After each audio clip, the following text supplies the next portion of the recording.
का शहर में एक होटल था। जगन बहुत ही लालची था। वो हमेशा सोचता कि किस तरह कम खाना देकर कस्टमर से ज्यादा पैसे ठग सके। कालू वहाँ काम करता था। वो एक सीधा साधा लड़का था। हमेशा वो लोगों की भलाई करता। उसे जगन का लालचीपन पसंद नहीं था। एक दिन जगन के होटल पर गांव का एक गरीब किसान रतन अपनी पत्नी और बेटे के साथ आता है। देखो कालू, ये लोग देहाती भोले वाले लगते हैं। इन्हें पहले पेट भर खाना खिलाओ, उसके बाद बिल दोगुना बना कर देना। मालिक, ये ठीक बात नहीं। इनसे हमें और कम पैसे लेने चाहिए। कितने गरीब दिख रहे हैं। गरीब है तो हम क्या करें? मैंने कोई धर्मशाला थोड़ी ही खोल रखा है। बाजार में इन्हीं लोगों से पैसे कमाने के लिए ही तो हम बैठे हैं। ऐसा करो, तुम उन्हें मेरे पास भेज दो। हाँ साहब, क्या खाएंगे? हम तो गांव के गरीब किसान हैं भाई। हम लोग तो रोटी सब्जी और दाल भात से ज्यादा कुछ मालूम ही नहीं है।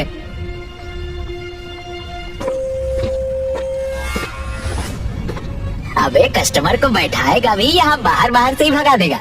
चल अंदर जाकर टेबल साफ कर। अरे अरे भैया, क्यों डांट रहे हो बच्चे को? मैं ही खाने के बारे में पूछा था इससे।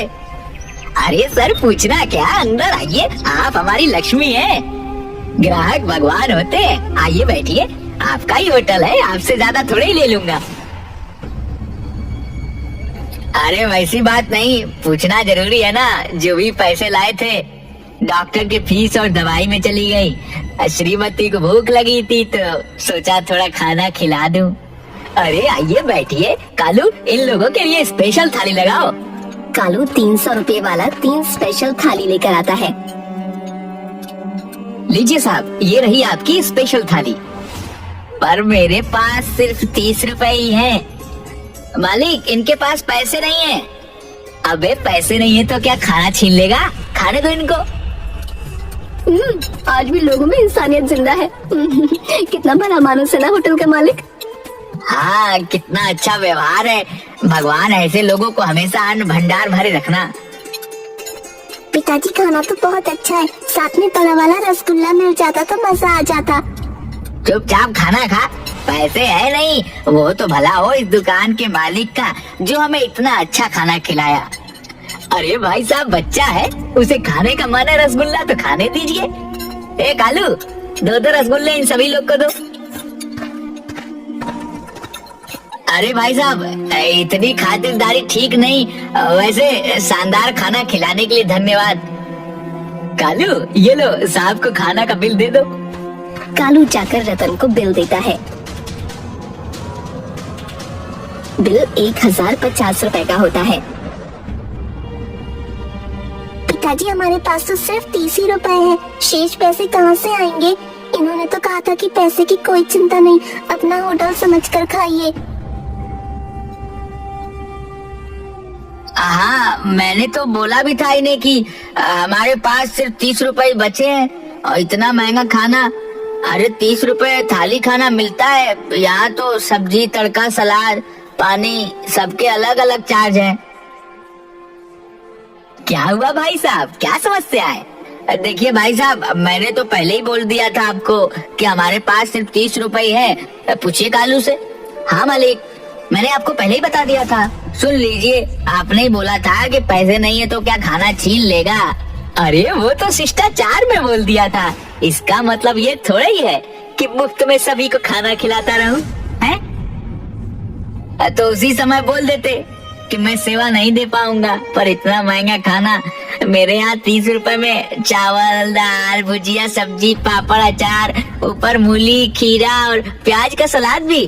भाई मेरे यहाँ तो यही रेट है। भले तुम्हारे गांव में फ्री में ही खिला देते हो। अब करना क्या है ये बताइए। हमारे पास तो पैसे है नहीं। ठीक है, तो आप कुछ सामान यहाँ रख दो। जिस दिन पैसा दे जाओगे उस दिन मैं आपको लौटा दूंगा। लेकिन मेरे पास तो वैसा कुछ नहीं है जिसे मैं आपके पास गिरवी रख सकूं। है ना वो जो भाभी जी के गले में मंगलसूत्र है? नहीं, मैं ये मंगलसूत्र नहीं दूंगी। ये मेरे सुहाग की निशानी है। इसे मैं कभी अपने से अलग नहीं कर सकती। जिस दिन से इन्होंने इसे गले में डाला है उस दिन से ये मेरे गले में ही है। कभी मैंने इसको अलग नहीं किया। मालिक, ये अच्छी बात नहीं। मंगलसूत्र किसी औरत का सुहाग होता है। आप मेरी पगार में से पैसे काट लीजिएगा। अच्छा, बहुत आया अपने पगार में से कटवाने वाला। 5,000 पगार ही है, उसमें से 2,000 तुम एडवांस ले चुके हो। अगर ये पैसे काट लिए तो अपने बाप को क्या भेजोगे? कुछ भी हो जाए, ये भी मेरे माँ के समान है और मैं किसी भी माँ को इस तरह बेइज्जत होते नहीं देख सकता। जाओ चाचा, आप लोग जाओ। बेटा, तुम्हारा ये उपकार मैं जीवन भर नहीं भूलूंगा। अगली बार जब भी मैं शहर आऊंगा तुम्हें खोज कर तुम्हारा पैसा लौटा दूंगा। अरे चाचा, पैसा लौटाने की जरूरत नहीं है। यह भी मेरी माँ के समान है। मेरी माँ बचपन में ही गुजर गई थी। माँ का दर्द क्या होता है यह मुझसे अच्छा किसे पता होगा। जुग जुग जियो मेरे बेटे, जरूर तुम्हारी माँ संस्कारों वाली रही होगी। रतन अपने परिवार के साथ वहाँ से चला जाता है। रतन के जाने के बाद जगन कालू को बहुत खरी खोटी सुनाता है। कालू खून का घूंट पीकर रह जाता है। एक दिन सुबह सुबह एक तपस्वी देवराज जगन की दुकान पर आते हैं। अलख निरंजन, बच्चा कुछ खाने को मिलेगा? बहुत दूर से आया हूँ। प्रणाम महाराज, आइए आपको शुद्ध शाकाहारी खाना खिलाऊंगा।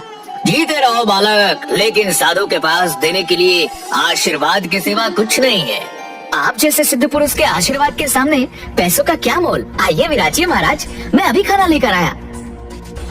तभी जगन वहाँ आता है। साधु को बैठा देख कालू से पूछता है, क्यों रे कालू, ये नई थाली और गिलास में खाना क्यों ले जा रहा है? पुरानी प्लेटें सभी टूट गई हैं क्या? मालिक, यह कोई सिद्ध पुरुष जान पड़ते हैं। बहुत दूर हिमालय से आए हैं। इनके पास पैसे भी नहीं है। नई थाली में इसलिए खाना दिया हूँ क्योंकि हमारे यहाँ अधिकतर बर्तन मांसाहारी हैं। अपने खाने के लिए औकात तो है नहीं, लेकिन व्यवहार तो ऐसा करते हो जैसे किसी राजा खानदान से हो। चलो जाओ और चुपचाप साधु को बोलो यहाँ भीख नहीं मिलता है, अब कहीं और जाकर भीख मांगे। नहीं, मैं ऐसा नहीं कर सकता। किसी को खाना पर से नहीं उठा सकता। ये तो तपस्वी हैं। आप मेरा पगार दीजिए और उसमें से इनका पैसा काट लीजिए। मैं आप जैसे मालिक के यहाँ काम भी नहीं करना चाहता।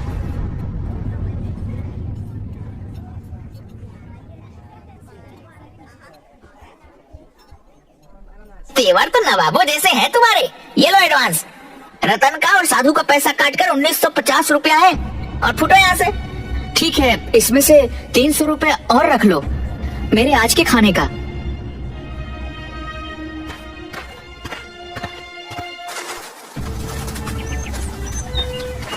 कालू वहाँ से निकलकर एक बरगद के पेड़ के पास बैठा सोच रहा होता है कि अब आगे क्या करना है।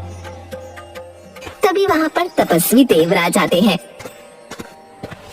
क्या हुआ बालक, यहाँ पर ऐसे क्यों उदास होकर बैठे हो? कुछ नहीं महाराज, इस दुनिया में लोग पैसों के पीछे इतना क्यों भागते हैं जो मानवता को भी भूल जाते हैं। यही दुनिया है मेरे बच्चे। संसार के इस मोह माया से ऊपर उठना सबके बस की बात नहीं। वैसे तुमने मुझे बहुत बढ़िया खाना खिलाया, लेकिन खाने के बदले तुम मुझसे कुछ लेना भूल गए। मैं कहाँ कुछ बोला? तुम्हें याद है, खाना खाने से पहले मैंने तुझे बोला था कि मेरे पास देने के लिए पैसे नहीं है, लेकिन आशीर्वाद जरूर है। बताओ बालक, तुम्हारी क्या इच्छा है? महाराज, मेरी इच्छा है कि लोगों को मैं मुफ्त में खाना खिला सकूं, लेकिन मैं यह नहीं चाहूंगा कि लोग मुफ्त में खाना खाकर मुफ्तखोर बन जाएं। इसलिए मैं चाहता हूं कि कम से कम पैसों में मैं लोगों को खाना खिला सकूं। तुम तो होटल में काम कर चुके हो। अपने अनुभव के आधार पर यह बताओ कि एक आदमी का भरपेट अच्छा खाना खिलाने में कितने रुपए का खर्च आएगा? जी, 50 रुपए में अच्छा से अच्छा खाना हो जाएगा। ठीक है, मैं तुम्हें आशीर्वाद देता हूँ कि तुम जो भी गरीबों के भोजन बनाओगे वह 10 गुना हो जाएगा। तुम्हारे 1 किलो चावल से 10 किलो भात बनेगा। इस तरह 50 आदमी का खाना 500 लोग खा सकेंगे। वाह, यानी 50 रुपए वाली थाली मात्र 5 रुपए में पड़ेंगे।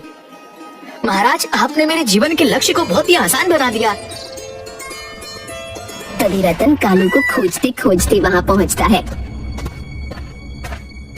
अरे कालू, तुम यहाँ बैठे हो? मैं तुम्हें होटल में खोज रहा था। पता चला कि तुम काम छोड़ चुके हो।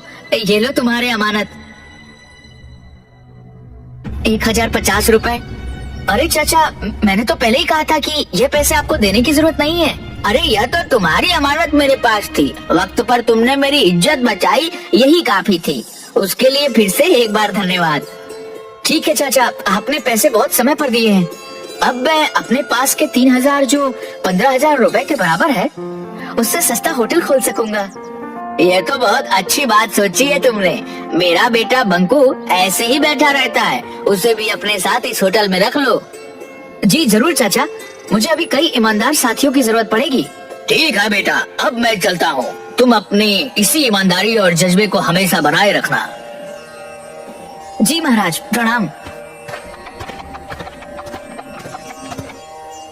मैं भी चलता हूँ बेटा, कल से बंकू तुम्हारे होटल में काम करने आ जाएगा।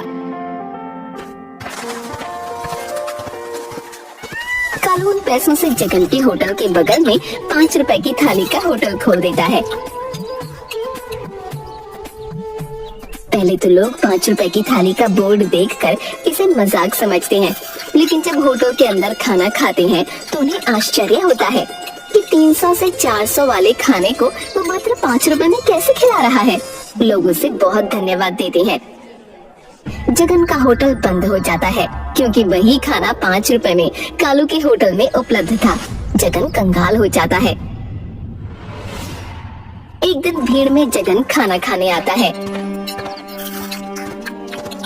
भाई आधा प्लेट खाना देना। आधा प्लेट क्यों सेठ, पूरा प्लेट खाओ। काहे का सेठ, आज के तारीख में मैं कंगाल हो चुका हूँ और मेरे पास 3 ही रुपए हैं। कोई बात नहीं सेठ, मैं आपको पहचानता हूँ। आपका पैसा मैं दे दूंगा। आप महीनों यहाँ आकर खा सकते हो। धन्यवाद मेरे बच्चे, पर मैंने तुम्हें पहचाना नहीं। सेठ मैं वही हूँ जो कुछ दिन पहले आपके यहाँ खाना खाने आया था और आपने मेरी माँ को पैसे के बदले मंगलसूत्र गिरवी रखने को कहा था।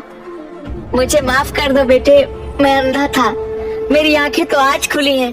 भूखे लोगों के लिए 5 रुपए पे थाली उपलब्ध करवाकर सचमुच तुम लोगों ने बेसहारों को एक सहारा दिया है।